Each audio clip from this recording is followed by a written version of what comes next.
Hello বন্ধুরা, মা বাবা এটা ভেবে বাচ্চাদের জন্য খেলনা কেনে যে তাদের বাচ্চারা খুশি হবে। কিছু খেলনা এমন হয়ে থাকে যেখানে তাদের একটু অসাবধানতায় তাদের বাচ্চার জীবনহানিও ঘটতে পারে। আজকের ভিডিওতে কথা বলবো এমনই কিছু ডেঞ্জারাস খেলনার সম্পর্কে।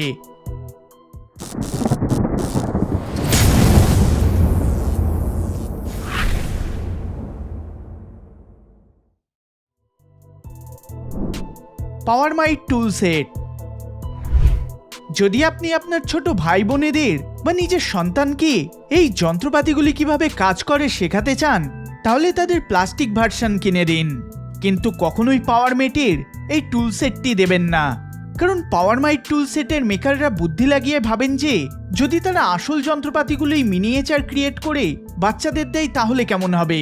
ব্যাস, তারপরে আর কি, পেরেন্টসদের কমপ্লেন।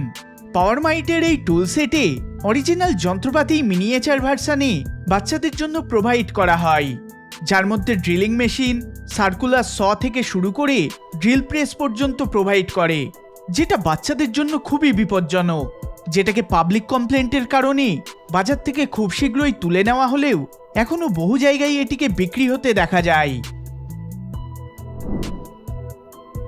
পোকেবলস। কখনো ভালো কিছু চেষ্টা করলেও সেটাও ব্যাকফায়ার করে যেতে পারে। সেম ঘটনা ঘটে বার্গার কিং এর সাথে, যখন তারা কিডস মিলের সাথে হার্মলেস পোকেমন বল টয়েস প্রোভাইড করতে থাকে। যেমনটা কিন্ডার জয়ের সাথে ঘটে, ঠিক সেই রকমই ঘটনাই এই বার্গার কিং এর পোকেবলসের সাথে ঘটে। প্রথম দিকে সবকিছু ঠিকঠাকভাবে চলছিল, কিন্তু হঠাৎ করে কিছু বলকে ছোট বাচ্চারা মুখে দিতে শুরু করে, যার ফলে 4 মাসের একটা বাচ্চা ছেলে এবং 13 মাসের একটা বাচ্চা মেয়ে মারা যায়। কারণ এই বলগুলো মুখের সাথে আটকে যায় আর শ্বাস নিতে অসুবিধার সৃষ্টি করে। এই পোকেমনগুলো পেরেন্টসদের নাইটমেয়ার দিতে শুরু করে, যার ফলে সমস্ত পোকেমনগুলোকে বার্গার কিং আবার তাদের আউটলেটগুলো থেকে তুলে নেয়, যেটার পরিমাণ ছিল 25 মিলিয়নেরও বেশি। এরপরে তাদের উপর 13 মাসের ছোট মেয়ের পরিবারটি সু করে। অনেক লম্বা কোর্ট কেস চলার পর দুটো পার্টি মনিটারি সেটেলমেন্ট করে নেয়। এই ঘটনার পরে fast food industry massive setback face করে। Colonial viper. ব্যাটেলস্টার গ্যালাকটিকা একটা হিউজ হিট টিভি শো ছিল আগেকার দিনে। শোটিকে 24টা এপিসোডের পরে ক্যান্সেল করে দেওয়া হয়, কিন্তু টয় মেকাররা ব্যাটেলস্টার গ্যালাকটিকার কলোনিয়াল ভাইপার খেলনাটিকে বানাতে থেমে থাকেনি। তারা 1978 সালে এই শোয়ের টিভি প্রিমিয়ারের পরেই কলোনিয়াল ভাইপার নামক এই খেলনাটিকে বাজারে নিয়ে আসে। এটা একটা ফ্যামিলি ফ্রেন্ডলি টয় ছিল, যেটা প্রত্যেক বাচ্চার খেলনার কালেকশনে জায়গা করে নিয়েছিল। কিন্তু ডিসেম্বর 1978 সালে একটা ভয়াবহ ঘটনা ঘটে। খেলনাটির একটা নেগেটিভ পয়েন্ট হলো এটি প্লাস্টিকের মিসাইল শ্যুট করতে পারত। 4 বছরের একটা বাচ্চা তার মুখের দিকে অ্যাক্সিডেন্টলি খেলনাটির মিসাইলটিকে ছেড়ে দেয়, যার ফলে মিসাইলটি গলায় আটকে দম বন্ধ হয়ে বাচ্চাটি মারা যায়। এই ঘটনার পরে কোম্পানি তৎক্ষণাৎ মার্কেট থেকে এই খেলনাগুলোকে তুলে নেয়। কিন্তু পরিস্থিতি এখানেই থেমে যায় না। মেটেল নামক এই কোম্পানি, যেটি এই খেলনাটিকে বানিয়েছিল, সেই কোম্পানিকে মার্চ 1979 সালে বড় ধরনের লসুটের মুখোমুখি হতে হয়, যার পর থেকে যে কোনো খেলনা যেটা শ্যুট করতে পারে তার গায়ে চোকিং হ্যাজার্ড সিম্বল দেওয়া থাকে। কারণ এই শুটিং জাতীয় খেলনাগুলির জন্য 1978 সালে 10,000-এর মতো শিশুদের হসপিটালে ভর্তি করতে হয়। Laser lights. আমাদের ছোটবেলাতে এই লেজার লাইটগুলো মেলায় বা খেলনার দোকানে খুব বিক্রি হতো, কিন্তু আমরা সেই সময় জানতাম না যে এই লেজার লাইটগুলো কতটা বিপজ্জনক, যেটা বাচ্চাদের থেকে যতটা সম্ভব দূরে রাখাই মঙ্গল। লেজার লাইটের রশ্মি যদি 5 মিলিওয়াটসের বেশি হয় তাহলে সেটা বাচ্চার চোখও পুড়িয়ে দিতে পারে। এই রশ্মির ইন্টেন্সিটি চেক করার জন্য একজন ব্যক্তি একটি পরীক্ষা করে। সেই লেজার লাইটটিকে তার এক চোখের উপর 60 সেকেন্ডের জন্য ফেলে, যার ফলস্বরূপ তার মাথা যন্ত্রণা শুরু হয়ে যায়। আর মারাত্মক ব্যাপার হলো তার চোখটি টেম্পোরারি ড্যামেজ হয়ে যায়। গ্যারেট সেলসম্যান, যিনি ইনজুরি প্রিভেনশন প্রোগ্রামের অ্যাসিস্ট্যান্ট, তিনি বলেন যে লেজার কখনোই বাচ্চাদের খেলার বস্তু হতে পারে না, কারণ এটি চোখে সিরিয়াস ইনজুরি করতে পারে, যেটা ইমিডিয়েট এবং লং টার্মের জন্য স্থায়ী হতে পারে।